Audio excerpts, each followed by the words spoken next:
Hi everyone, welcome back to our channel. In this tutorial today, I'm going to quickly show you how to create album on Facebook Lite. So let's get into the video.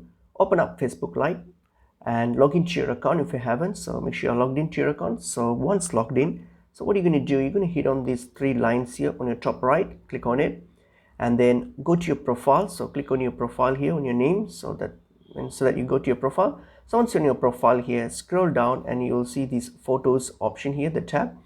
So simply click on the photos option. So when you get to the photos option, you will see an option here called create album.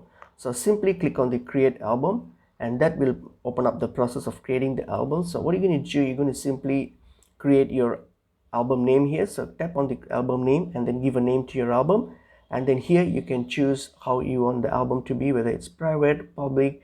Just choose the preferences, and once you're done with all those, simply hit on create album and that will create an album for you. So that's pretty much it is. Hope this video was helpful. I will see you all in another video. Thank you.